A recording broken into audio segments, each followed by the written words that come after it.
अधिक से अधिक वीडियो को शेयर करें, लाइक करें, अपने दोस्तों के बीच अधिक से अधिक शेयर करें।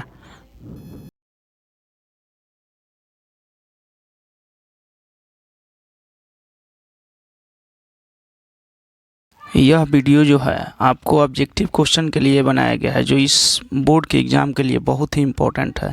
इसलिए इसको स्किप मत कीजिएगा, अंत तक देखिए और अधिक से अधिक अपने दोस्तों के बीच शेयर करें, लाइक करें और इससे लाभ उठाएं। 40 इम्पोर्टेंट क्वेश्चन जो बोर्ड के लिए बहुत ही इम्पोर्टेंट है, सब चुन कर आपको तैयार किया गया है। इसलिए 40 में से जो है आपको 5 से 6 क्वेश्चन नेसेसरी रूप से इस चैप्टर से आते हैं। इसलिए आप लोग ध्यान रखें कि इस वीडियो को स्किप मत कीजिए और अधिक से अधिक जो है अपने दोस्तों के बीच शेयर कीजिए। दोस्तों, आज मैथ का पहला चैप्टर यानी वास्तविक संख्या का ऑब्जेक्टिव जो है हम कराने के लिए आप लोगों के बीच उपस्थित हैं।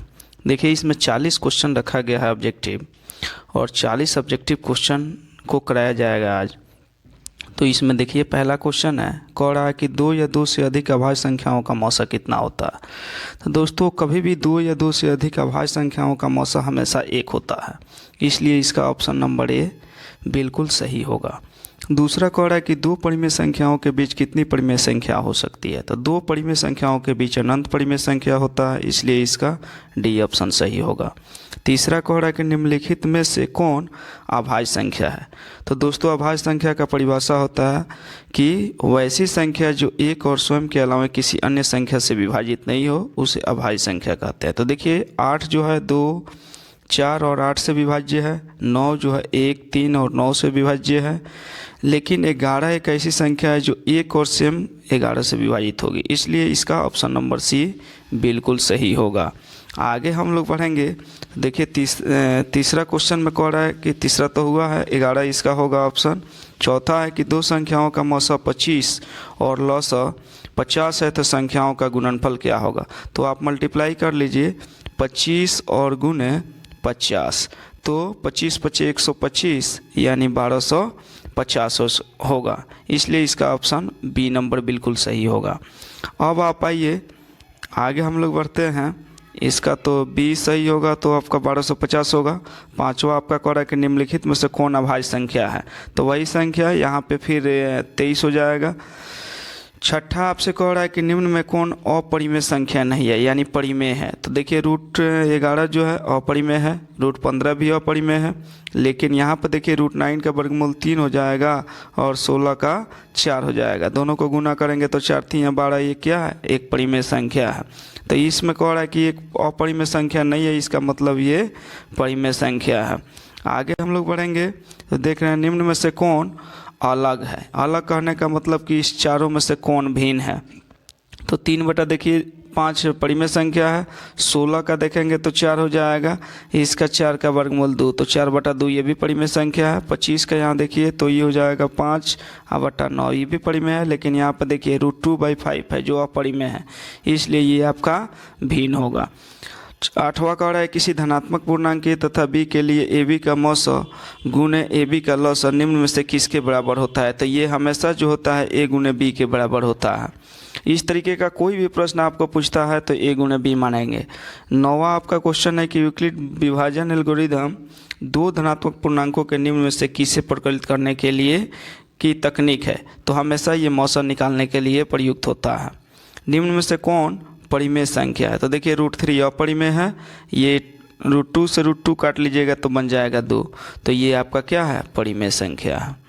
आगे बढ़ेंगे तो देखना है, फिर वही क्वेश्चन आपको आ गया कि निम्न में से कौन अपरिमेय नहीं है, यानी परिमेय है। तो √7 अपरिमेय है, √2/5 अपरिमेय है, √3/7 अपरिमेय है। लेकिन देखिए, इस 75 को तोड़ेंगे तो ये हो जाएगा √25 और गुणे 3, और 48 को तोड़िएगा तो √16 गुणे √3, √3 से √3 कट जाएगा, 25 का 5 हो जाएगा और 16 का 4, इसलिए ये आपका बिल्कुल सही है। आगे कह रहा है, 2 क्रमिक सम संख्याओं का एचसीएफ क्या होगा। तो 2 क्रमिक सम संख्याओं का एचसीएफ जो होता है 2 होता है। कह रहा है कि 1400 में अधिकतम 2 का घात क्या होगा। तो 1400 का आप क्या कीजिए कि निकाल लीजिए अब अभाज्य गुणनखंड। तो 1400 का निकालिएगा तो 2 जाइएगा 700, 700 का निकालिएगा तो 2 350, और इससे आगे बढ़िएगा तो आप 2 से कर लीजिए तो 17 दूना 34 जीरो, फिर 2 से कीजिएगा तो 135। तो इस तरीके से 2 का अधिकतम घात जो होगा यहाँ पे 5 होगा। तो आगे बढ़ते रहेंगे हम लोग, देखेंगे आगे। इसका 2 का अधिकतम घात 5 होगा, इसका गुणनखंड निकाल के कर लीजिएगा। निम्नलिखित में से कौन परिमेय संख्या है? तो परिमेय संख्या है तो यहाँ पे देखिए 49 का वर्गमूल 7 होता है और 64 का 8, तो 7/8 है, इसलिए इसका पहला ही ऑप्शन हो जाएगा। आगे बढ़ते हैं 15 नंबर में कह रहा है कि निम्न में से कौन संख्या अपरिमेय है, यानी परिमेय नहीं है। तो देखिए अपरिमेय है तो 36 का यहाँ वर्गमूल निकल जाएगा 6 और 64 का 8, तो ये तो परिमेय हो गया। यहाँ 1 का 1, 81 का 9, तो ये भी आपका परिमेय हो गया। लेकिन देखिए यहाँ पे √3 का ना वर्गमूल निकलेगा ना √5 का, इसलिए ये आपका अपरिमेय है। निम्न में कौन अभाज्य संख्या है? तो अभाज्य संख्या यहाँ पे आपका 11 हो जाएगा। इनमें कौन सी संख्या अपरिमेय है? तो अपरिमेय आपका देखिए 9 का वर्गमूल निकल सकता है 3, 25 का 5, 49 का 7, लेकिन 20 का वर्गमूल नहीं निकलेगा, इसलिए ये अपरिमेय है। आगे आपसे कह रहा है कि परिमेय संख्याओं 25 और 50 का HCF। देखिए क्वेश्चन नंबर 19 जो है ये आपसे कह रहा है कि निम्नलिखित में कौन परिमेय संख्या है? तो देखिए आप सबसे पहले देख लीजिए √3 जिसका वर्गमूल नहीं निकाला जा सकता, ये तो आपका अपरिमेय है। यहाँ आपसे परिमेय पूछ रहा है। √5/5 ये भी अपरिमेय है, लेकिन यहाँ पे देखिए √2 से अगर √2 को हम लोग काट देते हैं तो 2 बचेगा, ये आपका परिमेय संख्या है, इसलिए इसका ऑप्शन नंबर सी बिल्कुल सही होगा। 20 नंबर क्वेश्चन है, कह रहा है कि निम्नलिखित में कौन परिमेय संख्या है? फिर वही रिपीटेड क्वेश्चन है। तो देखिए √7 भी क्या है? आपका अपरिमेय है। √2/√7 भी आपका अपरिमेय है। √3/√7 भी आपका अपरिमेय है। लेकिन यहाँ डी नंबर में देखिए √25 का वर्गमूल हो जाएगा 5 और 49 का 7, तो 5/7, यानी ये आपका परिमेय संख्या है, तो इसका डी नंबर ऑप्शन सही होगा। 6/15 का दशमलव प्रसार आपसे पूछ रहा है कि शांत है या अशांत है। तो देखिए 6/15 को आप लिख सकते हैं ऐसे, 3 से दोनों को काट लीजिए, 3 दूना 6 और 5 15, ये आपका हो गया 2/5। तो 2/5 हो गया। तो शांत के लिए हमारा सूत्र होता है कि p/2 के पावर m गुने 5 के पावर n के रूप का अगर कोई संख्या है तो वह शांत होगा, या इस दोनों में से, ये दो जो गुणनखंड है इसमें से केवल 2 के पावर m रहे या 2 के पावर n रहे तो भी ये शांत होगा। तो यहाँ पे देखिए 2 इसमें से 5 एक है, इसलिए यह क्या होगा? शांत होगा। तो इसका ए नंबर ऑप्शन सही होगा। क्वेश्चन नंबर 22 कह रहा है निम्नलिखित में कौन अशांत दशमलव है? अब आपसे पूछ रहा है कि कौन जो है इसका अशांत दशमलव है। तो ठीक उसी प्रकार सबके नीचे का गुणनखंड निकालते जाइए और देखिएगा कि सी नंबर का गुणनखंड जो है ये 2 के पावर m गुने 5 के पावर n के रूप का नहीं होगा, इसलिए इसका ऑप्शन नंबर सी बिल्कुल सही होगा। आगे आपका कह रहा है कि महत्तम समापवर्तक ए बी गुने लघुत्तम समापवर्तक ए बी बराबर होगा। तो ये हमेशा आपको बताए हैं कि इस तरीके का कोई भी प्रश्न आपको मिलता है तो ए गुने बी इसका बिल्कुल सही होगा।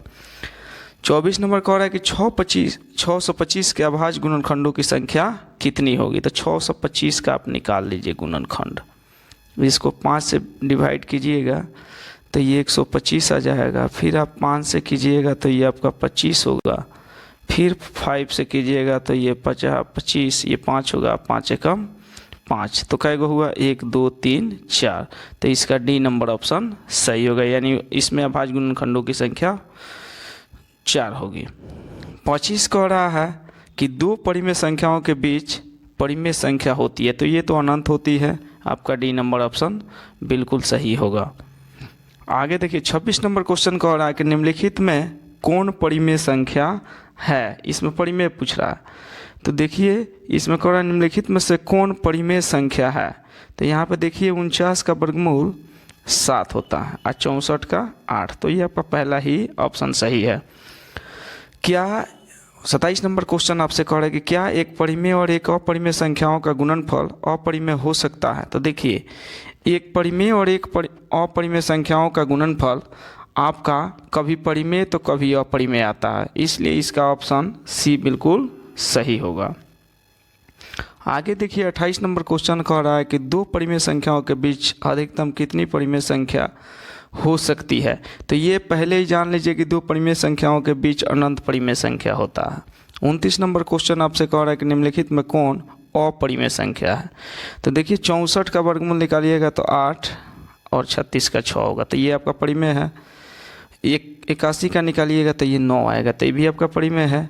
लेकिन 2.5 का वर्गमूल नहीं होता है, इसलिए इसका सी ऑप्शन आपका बिल्कुल सही होगा। 30 नंबर क्वेश्चन कह रहा है कि वृत्ताकार पथ पर 3 धावक एक ही स्थान से दौड़ना प्रारंभ करते हैं, तो एक चक्कर लगाने में 3 घंटे, 4 घंटे और 8 घंटे लगते हैं। तो तीनों का प्रस्थान करने में कुल कितने समय लगेगा। तो आप तीनों का एलसीएम निकाल लीजिए। तो एलसीएम निकालिएगा तो 3, 4 और 8 है।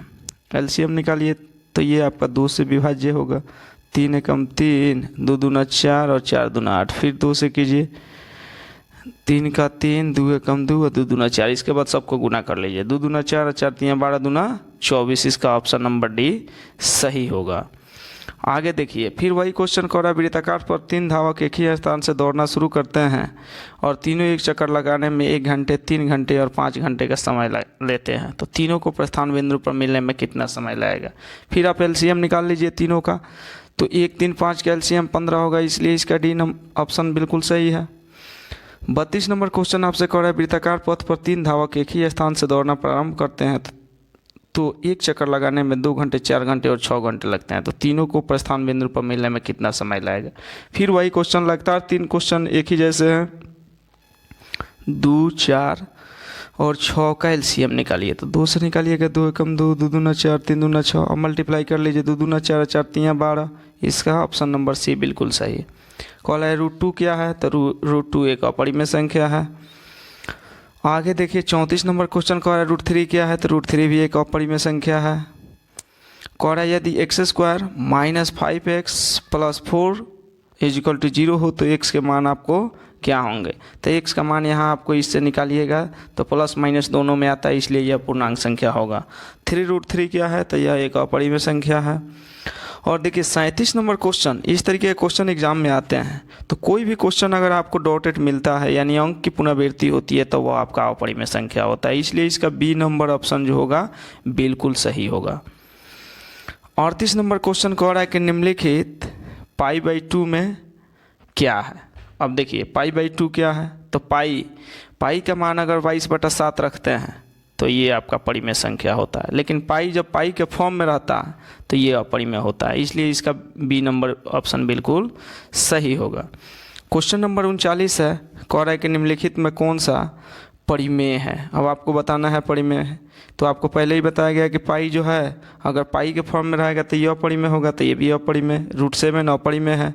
16 का देखिए, 16 का वर्गमूल 4 होता है, 25 का 5, तो 4/5 होगा, ये आपका परिमेय संख्या है। 40 नंबर कह रहा है कि निम्नलिखित में कौन परिमेय संख्या है। फिर आपका वही क्वेश्चन। तो देखिए परिमेय और अपरिमेय में सबसे प्रमुख अंतर ये है कि अगर एक परिमेय एगो अपरिमेय हो तो हमेशा जोड़ घटाव गुना भाग कुछ में भी रहेगा, वो अपरिमेय होगा। तो यहाँ देखिए 2 - √3 है तो ये आपका अपरिमेय होगा। √5 आपका अपरिमेय है। लेकिन यहाँ देखिए √3 से √3 को अगर हम काट देते हैं तो 2 बचेगा। 2 आपका क्या है। तो एक परिमेय संख्या है। तो 2 आपका परिमेय संख्या है तो आपका कितना, ये ऑप्शन नंबर सी बिल्कुल सही होगा। तो दोस्तों इस सेट में हमने आपके लिए 4 महत्वपूर्ण जो है 40 महत्वपूर्ण क्वेश्चन लेकर आए। इस 40 महत्वपूर्ण क्वेश्चन को अगर आप बिना स्किप किए देखते हैं तो आपको नेसेसरी हम पूरा भरोसा दिलाते हैं कि आप अधिक से अधिक ऑब्जेक्टिव आपका इस लेसन से एक भी छूटने की उम्मीद जो है नहीं होगी। और आगे भी हम इसी तरीके से सारे चैप्टर जितने भी चैप्टर हैं उन सबसे रिलेटेड वीडियो लाते रहेंगे। तो आप देखते रहिए, चैनल को लाइक सब्सक्राइब करते रहिए और अपने दोस्तों के बीच शेयर करते रहिए ताकि आपको भी इससे लाभ मिल सके। तो